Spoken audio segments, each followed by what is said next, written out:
Hello, bonjour et bienvenue dans ce nouveau podcast de la chaîne Marathon des langues. Alors aujourd'hui nous allons parler du syndrome du loser. Je vais vous expliquer pourquoi certains réussissent et certains échouent. Nous allons voir ça au travers d'une anecdote pleine de boue, mais je ne vous en dis pas plus pour le moment. Je vous rappelle juste avant que vous pouvez télécharger gratuitement le kit de démarrage qui se trouve juste en dessous de ce podcast, de cette vidéo, qui vous permettra de savoir comment bien démarrer dans l'apprentissage des langues. Alors aujourd'hui, j'ai envie de vous parler du syndrome du loser. Mais pourquoi je vous parle de ça ? Parce qu'en fait, j'ai beaucoup de personnes qui me disent qu'ils n'arrivent pas à progresser, qui ont du mal, qui stagnent dans l'apprentissage des langues et qui pensent qui ont l'impression d'échouer dans tous les domaines de leur vie, que ça soit pas forcément uniquement dans les langues, mais dans plein de domaines. Et ils ont du mal un peu à faire décoller leur projet.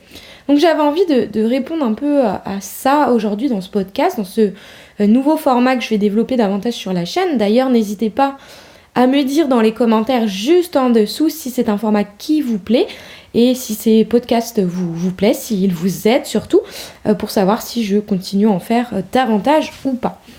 Alors pourquoi donc je vous parle de ça ? Parce qu'en fait, il s'est passé un truc dans ma vie là, il y a peu de temps, dont je voulais vous parler et qui va bien imager ce syndrome du loser. C'est que souvent, dans tous les projets ou dans les langues, je vois que certaines personnes abandonnent trop vite, beaucoup trop vite, elles lâchent l'affaire au bout de peut-être 15 jours, un mois ou même 2 mois, et en se disant qu'elles ont échoué. Sauf que l'anecdote dont je voulais vous parler, en fait, c'est un événement sportif. Si vous me suivez sur Instagram, vous savez très bien que je suis très sportive. Je ne peux pas passer 3 jours sans faire de sport. Et donc, il y a quelques jours, avec ma coéquipière de Bike and Run, donc qu'est-ce que c'est ? C'est une discipline sportive qui se passe à 2. On est 2 partenaires, nous étions 2 filles. Et donc, il y a un vélo. Et en fait, pendant minimum 10 km, de 10 à 13, 14, ça dépend. Vous restez ensemble, il y a un vélo et on échange, on court, on se passe le vélo et on intervertit comme ça pendant toute la course. Donc c'est une discipline qui est quand même assez cardio, qui est très très intensive et il faut bien synchroniser avec son partenaire. Et en fait, la dernière fois, nous avons fait cette compétition avec c'est Gwen. C'était la première fois qu'on faisait ce genre de compétition ensemble.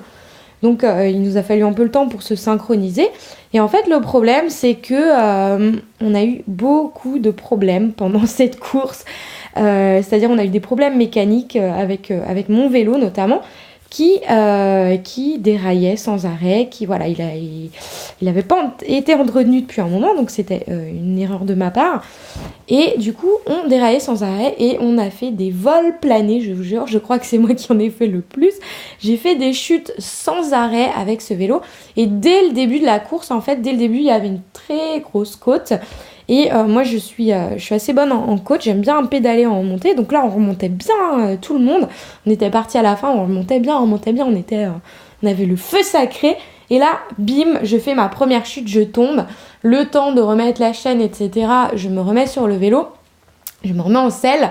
Donc vous pensez bien, on perd énormément de place. Donc c'est pas grave, on repart, on serre les dents, on remonte. On continue et là, le cercle vicieux continue, on refait une chute. Enfin, ça n'a pas arrêté en fait et on devait faire 3 boucles. Et dès la première boucle, franchement, on se parlait pas au début, on était en rage de perdre des places à cause de la mécanique justement. Et je me suis dit, allez, c'est bon, c'est mort, on fait une boucle et on arrête, on abandonne. Mais ça, je l'ai pas dit à ma coéquipière, c'était au fond de moi, dans ma tête. Parce que ça m'énervait qu'on puisse pas réussir à cause d'un problème technique alors que physiquement on était là, qu'on était présente. Et en fait, dès la première boucle passée, allez, on se remotive. Je dis rien à ma coéquipière. Je dis, allez, on peut pas abandonner, c'est impossible. C'est pas moi, c'est pas mon état d'esprit d'abandonner, c'est mort, on continue. Et là, on se remet à fond toutes les deux et on remonte. Je vous jure, on avait encore ce feu sacré. Finalement, on s'est reboosté ensemble, on s'est resynchronisé et surtout, on a profité de l'émulation de groupe. On était 2 seulement, mais ça, c'est d'une puissance pas possible quand vous avez un partenaire ou une partenaire. Et on est reparti. Pourquoi je vous raconte ça? Parce qu'en fait, on a terminé la course. On n'a pas fait la place que l'on devait faire. Mais vous savez ce qui s'est passé à la fin? Ce qui s'est passé, c'est qu'en fait, on était 3e. On a fait un podium. Oui, vous avez bien entendu. Alors que j'étais sur le point d'abandonner. Et en fait, je vous raconte cette anecdote parce que je la trouve très parlante. Parce que beaucoup de personnes, si j'avais abandonné cette course, si on avait abandonné, on n'aurait pas été sur le podium, on n'aurait pas réussi. Et beaucoup de personnes sont dans cette position, en fait, de cette première boucle, en se disant « c'est trop difficile, il y a trop d'obstacles, il y a trop d'éléments extérieurs, moi je m'arrête, j'abandonne, c'est mort, et le vivre comme un échec ». Alors que si vous faites comme ce qu'on a fait, si vous vous dites « ok, non, vous avez peut-être une pensée d'abandon, mais vous bottez les fesses à ce moment-là », c'est le moment crucial en fait dans votre apprentissage où non, faut pas lâcher le morceau, oui, c'est difficile, mais tenez bon, parce qu'en fait, si vous tenez bon, vous relancez la machine, vous repartez, et finalement, c'est comme ça que vous allez réussir. C'est exactement comme ça que vous allez atteindre votre objectif en chassant ces moments où vous avez envie d'abandonner. Vous les aurez, ces moments. De toute façon, dans l'apprentissage, ou comme dans toute discipline, il y a des moments où le moral est au plus bas. On est dans le creux de la vague, comme je le dis souvent. Et c'est là où il faut se botter les fesses, il faut continuer, il ne faut pas lâcher. Même si vous pensez que tous les espoirs sont perdus, non. Vous pouvez tirer des conclusions, vous ne pouvez tirer des conclusions qu'une fois que vous avez franchi la ligne d'arrivée. Vous ne pouvez pas dire que c'est un échec avant même d'avoir terminé votre course. Et c'est pour ça que je vous parle de marathon des langues, parce que si vous n'avez pas terminé votre course, si vous abandonnez au bout de 15 jours, d'un mois, 2 mois, forcément, vous allez le vivre comme un échec. Alors, ce que je vous conseille, c'est vraiment...